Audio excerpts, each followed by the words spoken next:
Salam alaikum. Bonjour à tous. Aujourd'hui, je donne la solution de la deuxième partie de ce devoir numéro 4 que j'ai énoncé il y a plusieurs jours. Nous avons donné la solution de la première partie qui était l'exercice numéro 1. Aujourd'hui, nous avons rendez-vous avec l'exercice numéro 2. Voici l'introduction de cet exercice numéro 2. On se place dans l'espace L2 des suites complexes de carrés sommables, munis de ce produit scalaire, son produit scalaire usuel. Alors même si je donne cette base hilbertienne de L2, on ne va pas en avoir besoin dans cet exercice. Je rappelle que j'ai donné un exercice à la fin de la deuxième partie du chapitre des espaces de Hilbert pour démontrer que précisément cette famille est une base hilbertienne. Ici, les EN sont définis ainsi, c'est-à-dire un élément EN, c'est la suite qui a tous les termes nuls, sauf celui dans la position N où il vaut 1. Le terme de cette suite dans la position numéro petit n vaut 1. Bon, alors voyons maintenant quelle est la première question. Première question, montrer que cette série est convergente. Alors si je prends un X dans L2, cette série est convergente. Nous allons voir la démonstration. Alors tout d'abord, la norme de X, elle est supérieure au module de la composante xk ou xn, n'importe quel n. C'est vrai parce que ici vous avez la racine de la somme des carrés de tous les modules de xk au carré, y compris celui-là. Donc l'inégalité, elle est claire. Donc je prends le module du terme général ici. Voilà. D'après cette remarque, il est inférieur à une constante, là, ne dépend pas de k, sur k à la puissance k.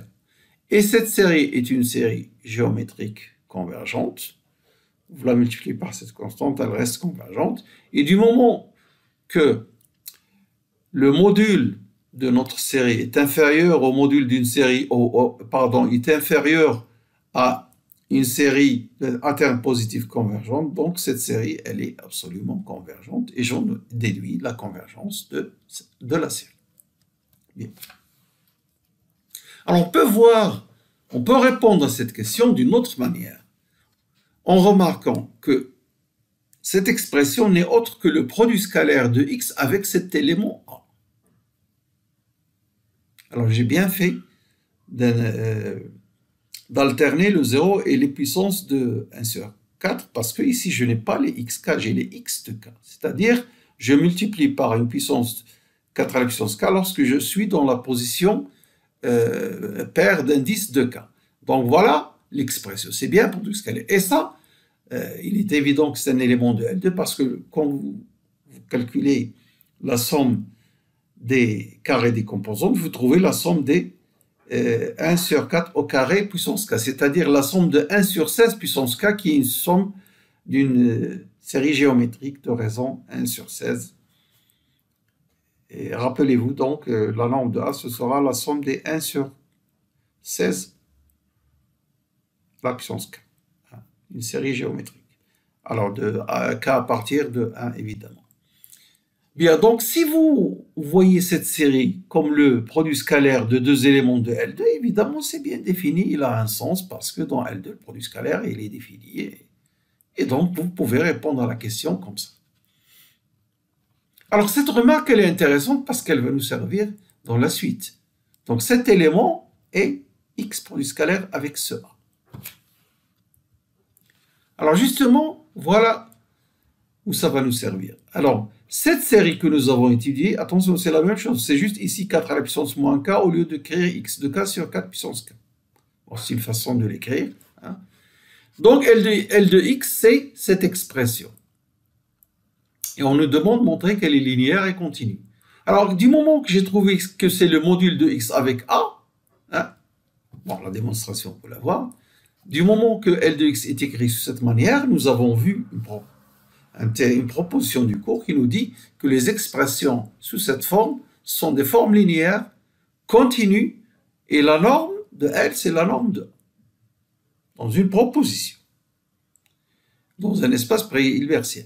Et le théorème de représentation de Riesz complète cette proposition en nous disant que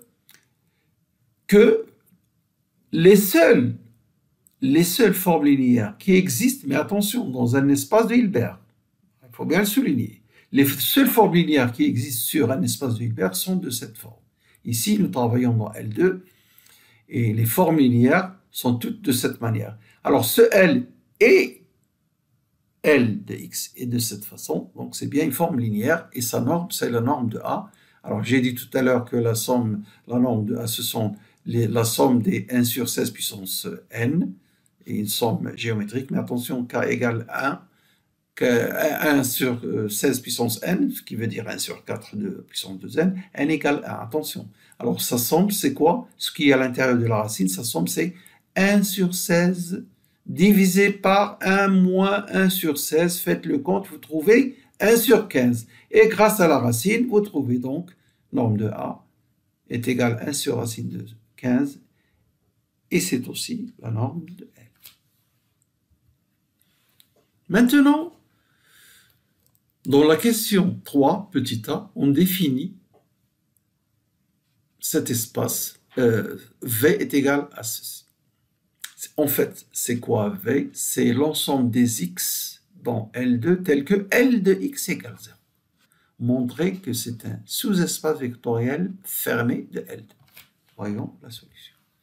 V, étant donné qu'il est égal à l'ensemble des X qui annule L de X, alors c'est ker de L.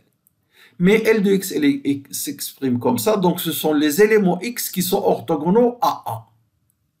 Alors cette écriture veut dire l'orthogonale du singleton A. Voilà deux expressions de V. Elles sont toutes utiles, on peut utiliser notre démonstration pour petit a en utilisant l'une ou l'autre. Par exemple, en utilisant la première. Le noyau d'une forme linéaire continue est un sous-espace vectoriel fermé. La linéarité donne que c'est un sous-espace vectoriel, et puisqu'elle est fermée, la forme L, alors il est fermé. L'autre écriture, V est égal à l'orthogonale de A, l'orthogonale du singleton A. Nous avons vu dans le cours sur les espaces de Hilbert, d'ailleurs je vais vous donner le lien des deux parties du cours sur le chapitre de Hilbert dans la description de cette vidéo. Alors, nous avons vu que l'orthogonale d'un ensemble est toujours un sous-espace vectoriel est toujours fermé. Donc, vous pouvez répondre comme ça. J'accepte. J'ai accepté parce que ça, je l'ai donné comme exercice dans le devoir et aussi dans un examen sous une autre forme. J'accepte aussi. Moi, pour moi, la démonstration est correcte que vous utilisez l'expression de V comme le noyau d'une forme linéaire continue, ou bien que V est l'orthogonale de A. Voilà. Donc, on a répondu à cette troisième question, petit a. Alors maintenant, qu'est-ce qui va venir? Il va venir la question 3b. Mais avant cette première question, je rappelle cette propriété, cette proposition que nous avons démontrée dans le cours sur les espaces de Hilbert dont vous venez de parler. Donc, la description des deux parties de ce cours sera donnée. Donc, le lien sera donné dans la description de ces deux parties-là. Nous avons vu, lorsqu'on a démontré l'inégalité de Bessel, nous avons tiré ce corollaire. Qu'est-ce qu'il vous dit, ce corollaire? Si vous avez E un espace muni d'un produit scalaire, et si F est le sous-espace vectoriel de E engendré par une petite famille finie, orthonormale, alors la projection orthogonale sur ce F est donnée d'une manière unique par cette expression. Alors rappelez-vous de ça, nous allons utiliser ça avec F engendré par une famille finie, mais en fait engendré par un élément. un élément. Mais il doit être orthonormal, ce qui veut dire qu'il doit être de normal. Regardons ça. Alors, notre V, qui est toujours là dans le même V de tout à l'heure, que nous avons utilisé dans la première question, on se donne un Y fixé dans L2 et on nous demande de calculer la projection orthogonale de ce Y sur l'espace V orthogonal. Pour pouvoir parler de projection orthogonale, évidemment, il faut que cet espace soit complet dans L2, et puisque nous avons vu qu'il est fermé, c'est un sous-espace vectoriel fermé dans L2, donc il est complet, et la projection orthogonale existe. Maintenant, et ensuite, on doit calculer sa norme. Regardons la solution. Alors, V, nous avons, déterminons V orthogonal. Nous avons V est égal à de L égale A orthogonal. Mais c'est aussi l'orthogonal de vectoriel de A, parce que nous avons vu dans le cours, toujours sur les espaces de Hilbert, le cours que nous avons vu jusqu'à présent sur le chapitre des espaces de Hilbert, nous avons vu que si S, l'orthogonal de S est égal à l'orthogonal de l'espace engendré par S. Ici, ce qui joue le rôle de ce S, c'est le singleton A. Donc cette écriture, alors je vais vous dire pourquoi il faut utiliser ker de L est égal à ça. Pas ça. Même si c'est vrai. Il y a des erreurs qui peuvent surgir.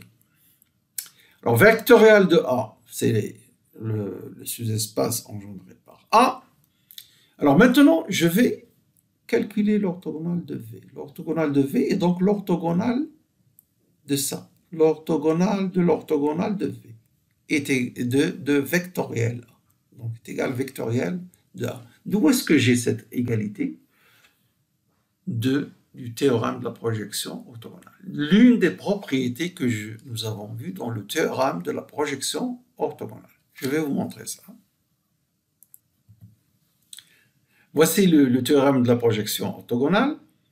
Bon, j'ai caché certains points, la définition du X-bar, une des définitions c'est ça, mais une des propriétés, c'est l'orthogonale de l'orthogonale de F est égal à F. Quelle est l'hypothèse sur F?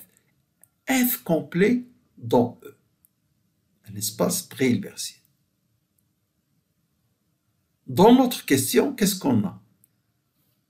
On veut utiliser ça avec vectoriel de A. Vectoriel de A, c'est un espace de dimension 1.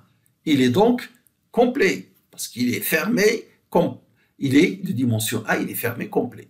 D'ailleurs, fermé dans L2, ça suffit, mais il est complet. Tout espace de dimension finie est complet. Donc, on a le droit d'écrire ça. Revenons à notre... Donc, voilà.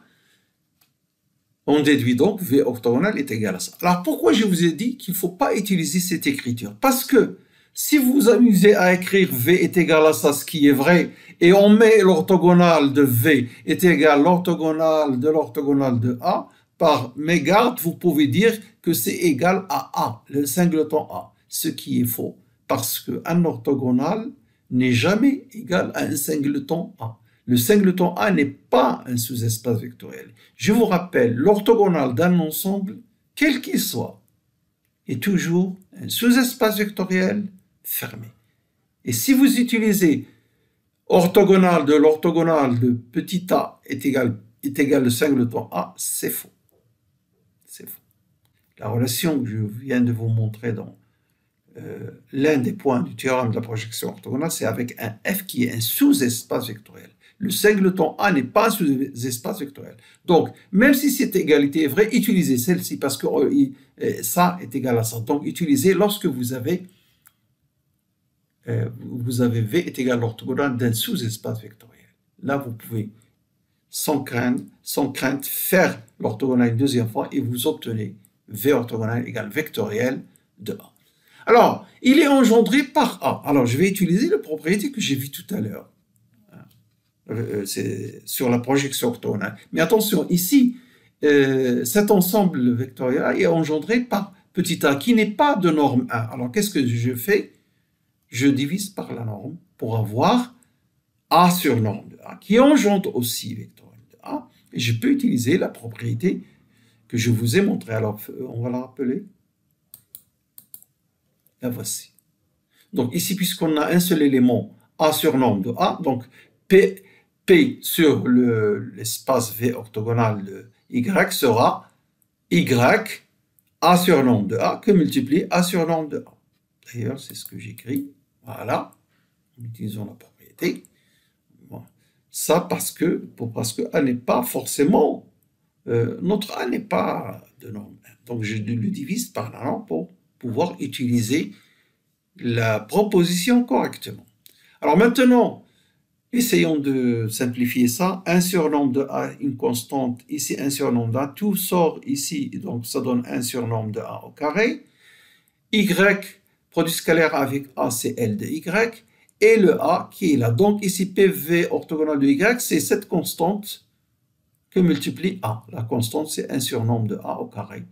Qu'est-ce qu'on a trouvé tout à l'heure pour norme de A? Nous avons trouvé 1 sur racine de 15. Donc 1 sur norme de A au carré, c'est l'inverse de ça, de norme de A au carré, c'est donc 15, donc fois L de A qui multiplie A. Voilà donc la projection orthogonale de Y.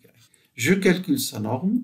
Alors le module de 15, alors 15 fois L de Y, c'est une constante, donc son module, c'est un scalaire, son module c'est 15 module de L de Y, et puis multiplié par norme de A, et norme de A c'est quoi? Nous avons vu que c'est 1 sur racine de 15. Alors le 15 sur racine de 15 va donner donc racine de 15. Voilà, finalement, vous pouvez écrire ici L de Y par son nom, par sa valeur, c'est-à-dire produit scalaire de Y avec A, ou bien vous le laissez comme ça. Passons à la question suivante. Alors non, pas une question, mais juste rappeler le théorème de la projection orthogonale, parce que je vais utiliser tous ces points qui sont dans le théorème de la projection orthogonale, en particulier ceci. Alors rappelez-vous ça. La projection orthogonale, j'ai noté x bar dans ce théorème, que nous avons vu dans le chapitre sur les espaces de Hilbert, est le seul point U, la projection orthogonale sur F. Et le seul point U de F qui réalise x moins U est orthogonal à tous les éléments de F. Donc la projection orthogonale d'un point, d'un élément x appartenant à E sur le sous-espace complet F, c'est l'unique point U qui réalise x moins U est orthogonal à F. Si on trouve un point U qui réalise ça, c'est la projection orthogonale. Alors passons à la question qui nous concerne, qui est déterminer la projection orthogonale de Y, cette fois-ci sur V. Alors qu'est-ce que je fais? Je vais identifier cet élément-là. Alors, pardon. Cet élément, ce U. Je ne l'ai pas pris par hasard parce que j'ai constaté que PV orthogonal avec V égale 0, quel que soit V appartenant à V. Mais PV orthogonal, je peux l'écrire comme ça. Y moins cet élément, que je peux appeler U, petit u. Y moins U, produit scalaire avec V égale 0, quel que soit V appartenant à V. Ça me rappelle ce que j'ai dit tout à l'heure. D'après le théorème de la projection orthogonale, le seul vecteur U de L2 qui réalise Y moins U est orthogonal à V, quel que soit V appartenant à V, c'est PV de Y. Donc, ce qui est souligné en rouge, c'est la projection PV de Y est égal à ça. Est égal à Y moins 15. Alors, je remplace ça parce que je l'ai trouvé dans la question précédente. Je le remplace et puis j'ai ceci. Qu'est-ce que vous constatez? Vous constatez que PV de Y plus PV orthogonal de Y égale à Y. Alors, ceci vient de ça. Alors, revenons en arrière. Ça. F plus F orthogonal égale F plus somme directe, F orthogonal, est égal à E. Alors, je n'ai pas dit parce qu'on associe donc PV de Y se détermine, mais il faut une démonstration. C'est ce que j'ai fait. Alors, d'une manière générale, et ça c'est un exercice que nous allons faire bientôt, si vous avez dans un espace E, V1 plus V2, somme directe, V1 plus V2, deux ensembles, mais orthogonaux entre eux. E égale V1 plus V2, ou même pas E forcément. Si vous avez V, un grand V égale V1 plus V2 sont directs, ou V1 et V2 sont deux sous-espaces orthogonaux. Alors, le grand V est fermé et la projection orthogonale sur V, c'est la projection sur V1 plus la projection sur V2. Ça, c'est un exercice. Et là, c'est un cas particulier de cet exercice que nous allons faire, Inch'Allah, très bientôt. Alors donc, cela termine cette solution numéro 2. Et je vous remercie et à la prochaine vidéo, Inch'Allah. Au revoir.